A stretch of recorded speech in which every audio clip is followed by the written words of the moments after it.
Hey, what's going on, my friends? Welcome to my YouTube channel. My name is Victor, and I help people navigate through their awakening process. Today, I'm going to talk about something that will hopefully help you if you're finding yourself at a crossroads.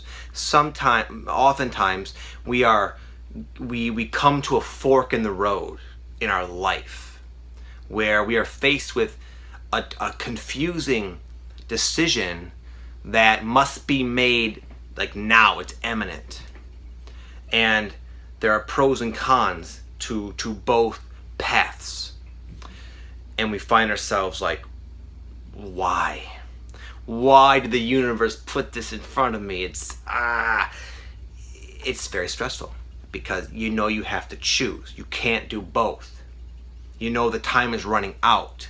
The implications of whatever choice are huge and life changing, life altering. So why are we faced with these crazy ass decisions like this? So today I'm going to talk about why that is, some tips for how to make the right choice, even though there really is no such thing. And I'll do that by sharing first an example of someone who inspired this video. My friend, I've been working with him a while, and he's at this job that has been really just stressing him out. A lot of our engagements are revolved around just how he's doing his best to keep up with this very stressful, hectic, demanding, non-ideal job. He wants out of it. He needs the money. He can't just quit. So he's been applying to other positions, and he's kind of got a little headway with this other position it's not as high of a social status, definitely a pay cut, but it would give him his precious time and energy back. And he's been really banking on that.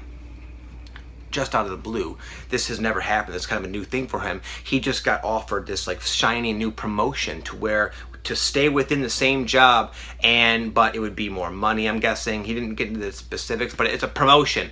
It was flattering that he would have been chosen out of the many people he worked with. So now he's got this, what do I want? This is going to be safer. It's a higher paying job, something I've been working for my whole life. Now I got this promotion I've been wanting.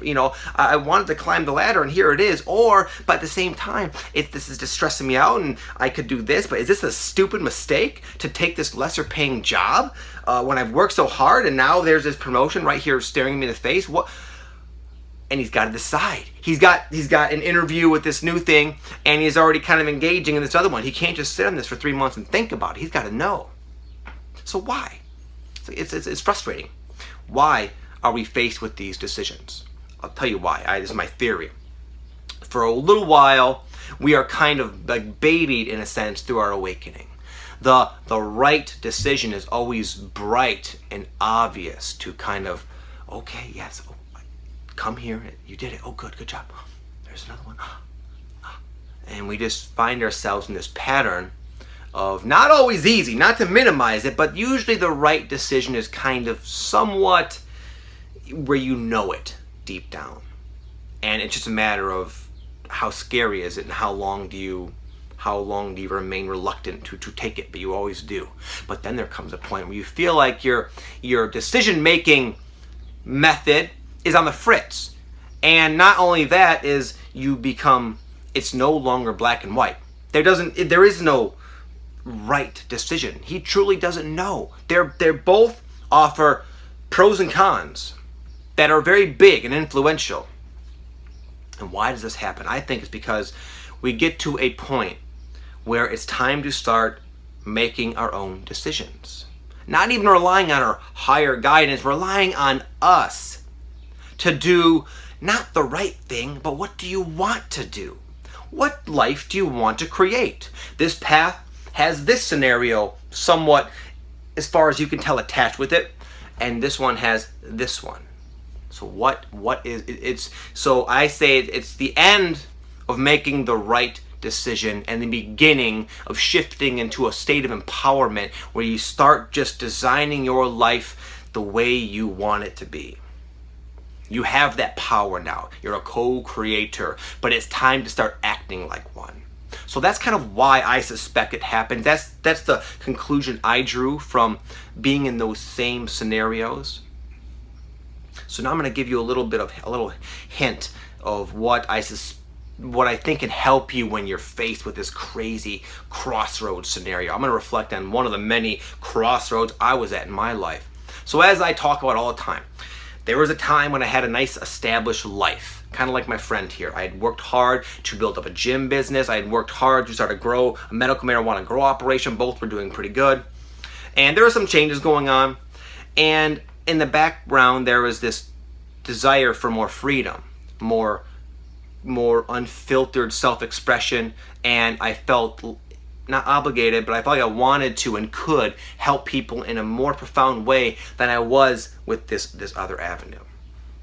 And during this time, I was already wrestling with the decision I already kind of let go of my gym. So that was already kind of a big thing. I kind of was like really making headway to go this other like YouTube route. But the last thing was my grow operation. It was experiencing problems, and I knew it was time to let it go. I had tried many times. I'd kill all my plants and I'd regrow them, and it was this thing I went back and forth with because that was my safety net, but not in like a wussy way. That was how I earned. That was like the last little bit way I earned money. So cutting it off was a big thing. So anyways, I was having all these problems at this point. And at the same time, I was just kind of feeling very connected and like, I'm gonna listen to my intuition. I'm gonna cut down this grow, and I'm gonna go full force with this online thing because it seems like life is just not working when I force it this way. So I might as well yield and see what this has to offer. So I kind of made that decision in my head, right? And then hours later, I got a text from my buddy, my ex-grow partner. One of the reasons my grow was having such problems is the genetics I was using, they weren't what I was familiar with, meaning like the strain of plants I was using had all sorts of issues that were making my life kind of a nightmare. But I've had easier times with these other genetics. So my buddy sent me this picture, this big image of my favorite strain, this big mother plant, implying that, hey Vic, you can come take this plant off my hands that would totally fix your grow problem in an instant. So I felt like I had just made the decision to give this up, to take all these signs as something like you should just abandon this and go this way. I felt for a moment firm in that decision, and now this threw a freaking monkey wrench in my whole world. So I'll tell you what I did. I wussed out a little bit. I took my buddy up on the plant. I said, okay, I'm taking this as a sign that this is not quite yet resolved. This is not done with. I'm going to do that. But there was a part of me that felt like I let myself down. I took like the easier route, the less scary route, the more predictable route, and I justified it in my mind. It did make sense. This other notion of hoping this succeeds on blind faith, it was a difficult pill to swallow. So I took my buddy up, and it never worked out. He was never around. I could never really get a hold of that plant. I kept trying, and just all these I just knew as I started to kind of pursue it that the universe was not really supportive of this. This was not really not the right choice, but it was not really in vibrational harmony and alignment with what's going to actually satisfy me. So my living example is not the best one to follow. I clung a lot. I clung to my safety nets until the bitter end, which caused me to really have to jump out there into the empty canvas abyss on blind faith. I don't believe everyone has to come to that point, but there is a consequence of clinging. So my clue, I could have probably told you this in the first 30 seconds, but my clue is that sometimes the right choice is the scary one.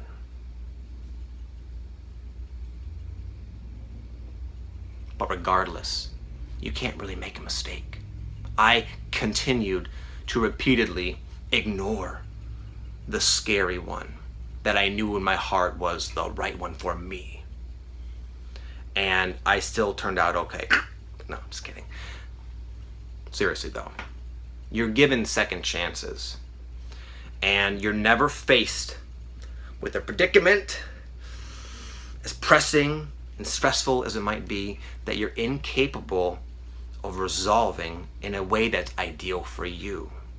And many times we allow ourselves to attract challenging situations into our life so we can come more in conscious awareness with our true empowered state. These tough decisions will make you stronger, make you more spiritual, will make you more at peace in your body, in your life. And then you'll find yourself not getting so flustered by the inevitable fluctuations of life when you find that you can maintain yourself and overcome and transcend any of these challenges that are right now perhaps popping into your life. So anyways, it is my hope that this video will help you not make the decision. That's on you. That's your spiritual lesson. I wish you well with that. But hopefully knowing that it's common, it's a good thing. It's a sign of real spiritual progress. It's a sign you're coming into your own empowerment. And there is no real wrong answer. You will eventually be nudged onto the ideal path anyway. So just do your best, have fun, lighten up, and enjoy the accelerated spiritual growth that you're going through at this moment. Have an amazing day. See you tomorrow. Peace.